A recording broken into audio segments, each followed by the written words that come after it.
Right, so today we're looking at part 8 of Big Ed and Liz on 90 Day Fiancé Happily Ever After Season 7. So previously, we've been looking at the night of their engagement party. The celebrations were going well until Big Ed saw another woman touching Liz's arm and looking at her in what he considered to be a romantic way. He confronted Liz about it, asking if she had dated the woman and kept it a secret from him, and a massive fight ensued. Liz ran off in tears, talking about how jealous and insecure Ed is, and when he called her, he told her to leave the engagement ring, pack her things, and move out, saying that he can't marry her if he doesn't know everything about her. Shortly after, they met back at their house, where Big Ed asked Liz straight up whether she was a lesbian, which she flat out denied. The pair then continued to argue about their weight issues, their intimacy issues, how they control each other's social lives, the fact that Liz tried to walk home alone, and the fact that she left the $13,000 ring behind. The last thing we saw was Liz storming off into the bedroom, claiming that she was innocent in all of this. But with Big Ed refusing to believe that there was nothing going on between her and that woman,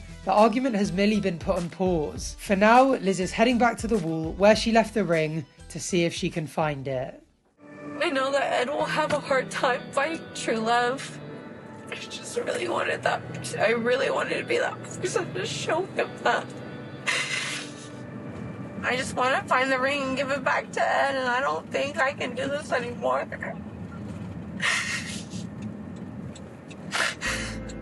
I wonder how she went from storming off into the bedroom to getting back in the car and going out searching for the ring. I still don't believe that the producers would have left without picking it up, so maybe this is all just manufactured so that the ring doesn't just reappear out of nowhere. But Liz does at least provide a motive for making the journey.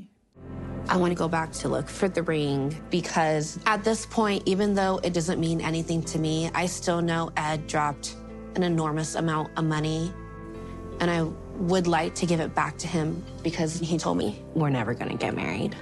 And I don't know if this ring will ever have meaning again. I gotta say, I still don't think she should have left it behind, but the fact that she's willing to go out and retrieve it just to give it back shows a great deal of maturity and respect, and it's certainly more than Big Ed deserves. Thankfully for them, but probably much to the disappointment of the person living there, the ring is still where she left it, according to the storyline anyway. But before setting off back home, she goes to meet with her friend Tawny, who's still steaming from the party herself, for a bit of emotional support. Liz, I'm done with you letting him walk all over you. You're a badass fucking bitch. I just don't feel like he walks all over me I do. I'm sorry. I do feel that way. It was supposed to be the night that, we proved our love, and it's a joke.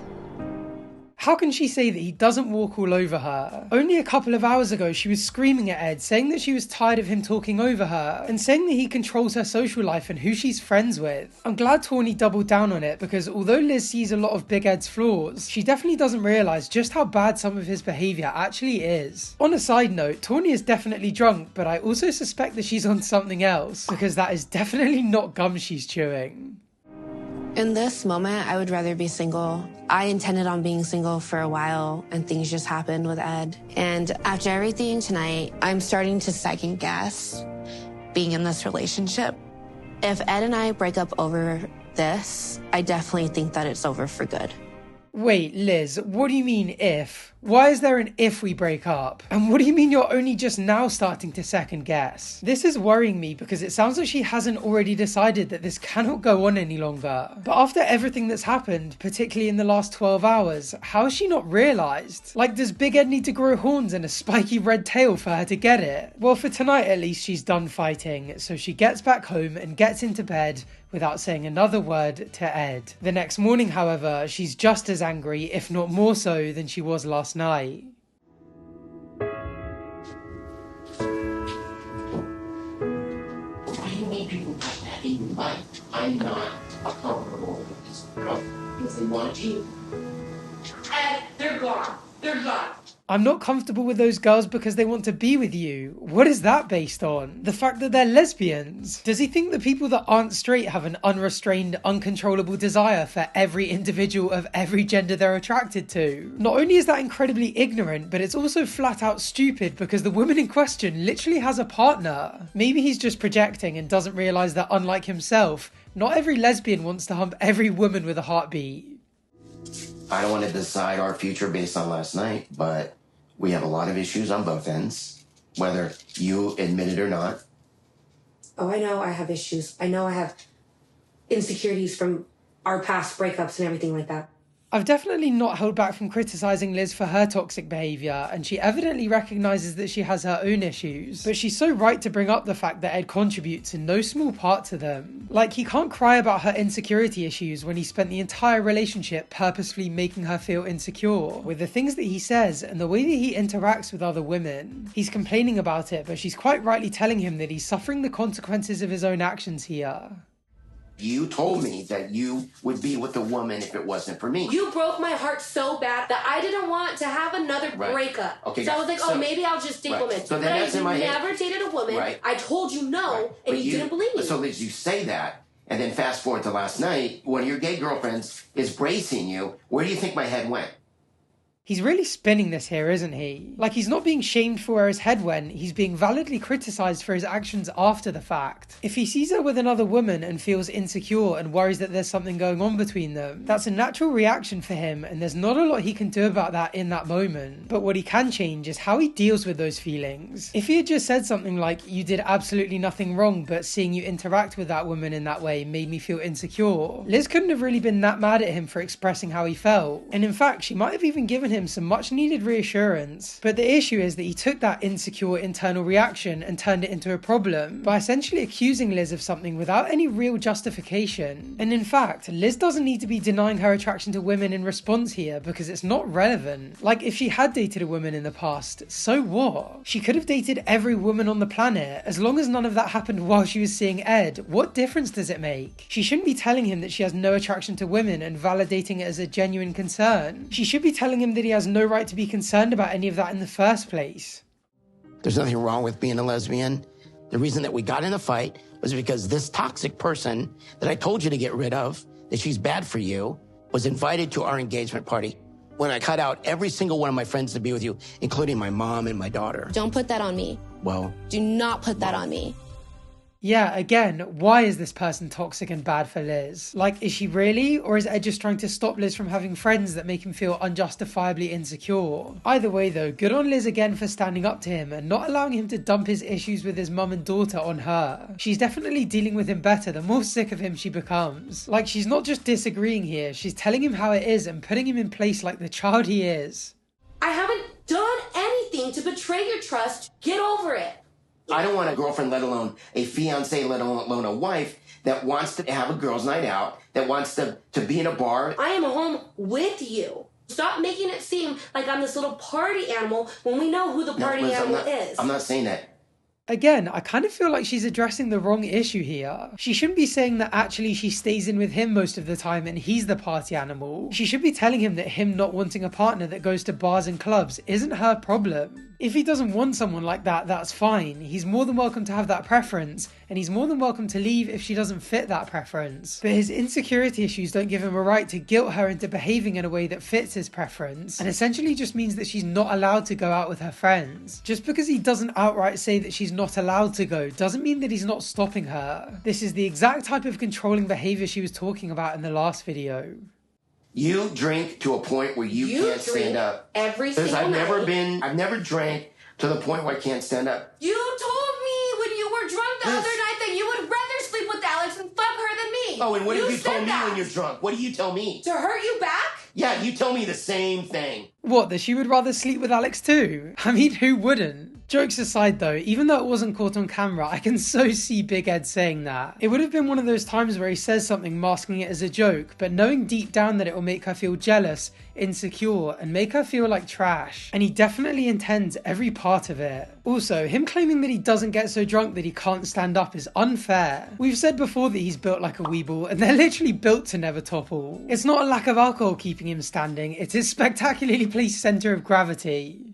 I never say that I will sleep with someone else. I just said you had a small dick. Right. That's what I said. Oh, whatever, I never said that I'm going to go screw someone else. I was probably drunk, and I don't remember saying It's not okay! I was probably drunk. Like, that makes it okay. I would actually love to see how these guys would get on sober, because I swear 99% of their problems would have been prevented if alcohol was never involved. Again though, it's a little bit funny and the circumstances might be mitigating, but she really shouldn't stoop down closer to his level and body shame him. I don't actually know how we got onto this topic anyway. They're like kids fighting. You said this, no you said this, I'm bad but you're worse. And they keep using this argument to vent about other problems. Like, other than perhaps being at the root of his insecurity, what has Big Ed's 1-inch wonder got to do with anything that happened at the engagement party? You accuse me of something because you're insecure. You're always going to be that way. And you know what? I'm sorry for not letting you walk all over me anymore. If I'm with the right woman, I'm not insecure. You're obviously not the right woman. What is the right woman, Ed? A straight woman who doesn't have friends who aren't straight, who doesn't ever drink or go out or have fun with friends, and who doesn't have any sense of independence or self-respect. He claims every woman he's ever met on this show has been the one, but given it sounds like all he wants is a chunk of flesh that never leaves his side and will do whatever he wants, he should just stick with his right hand like the rest of the incels. You should have never put a ring on my finger then. Well, it's not on your finger now. You made it very clear I'm not the right woman. Right, well, it's not on your finger now because you threw our engagement ring into the bush. Stop telling me you're not going to marry me. I don't need the ring. Go return it, please. I'm asking you nicely to leave. Oh, please. I'm happy to leave. Liz, have a nice life. Whatever.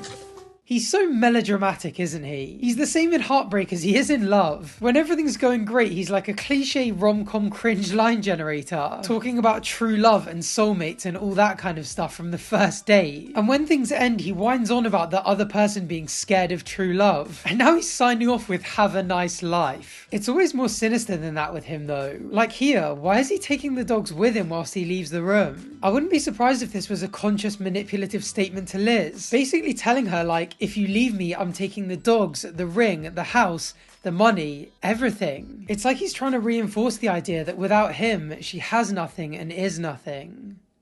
I think I rushed. I mean, well, Liz and I are separated for 6 months. Teddy dies. I'm vulnerable. She comes over.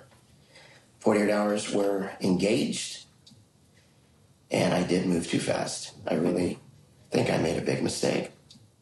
Huzzah, hindsight man strikes again. For the 100th time in only 2 years, he's repeated a previous mistake all over again and only just realised it months down the line, when it was obvious to everyone else, including us, what was happening at the time. He would actually do so well to just go back and watch his previous episodes before making any big decision in a relationship. In fact, he doesn't even have to go back and watch them all. He can just watch the highlights on my Big Ed playlist. It's got every episode he's ever appeared on TV in, and it's almost certainly up there with the highest relationship fail per minute ratio content on the internet.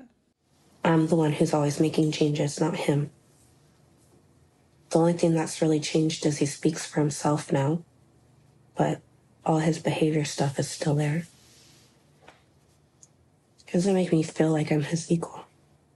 Man, this must be the lowest we've ever seen Liz. We've mentioned this before, but she sounds so defeated by it all, and she looks absolutely exhausted. I think it just gets worse every time we see her. On the plus side though, I'm glad she's identifying the underlying problems rather than just looking at the immediate symptoms. Like yeah, he talks over her, and when he does, he talks down to her, but that's not just because he's rude. It's also because, as she says, he doesn't see her as an equal, which is so much more sinister and problematic.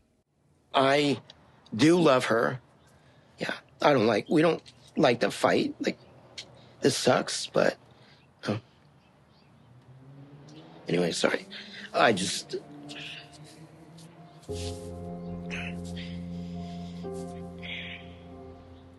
For goodness sakes, not him too. I do love her, and this sucks, but what? But she's worth it. But we can get through this. This is now just a subtle nod from him that this isn't over either. He really doesn't get that loving her isn't enough if it just doesn't work. And no one should be fighting this much in a relationship. Not even close. But I fear it's becoming more and more obvious that over the next couple of days, we're going to be hearing about how this whole thing is behind them, and about how they're truly in love, and about how they're happy together. I don't have anywhere to go. Like, emotionally. Like, I lost half my family that were close to me, and I gave them up to be with Liz, and now I don't get to be with Liz. Now I'm fucked. Like, now I'm really, I have my dogs. Crazy. It's almost like your actions have consequences, hey Ed. Well, things have clearly yet to be settled, so now Big Ed and Liz are planning on sitting down after they've had some time to cool off to figure out whether they can ever see this working out or realise that it's never going to work and call it quits. So if you haven't already, please feel free to subscribe down below so you can catch that next video as soon as it's out, as well as keep up with the rest of the saga and see more videos just like this one. Thank you for watching, and hopefully I'll see you on the next one. Bye for now.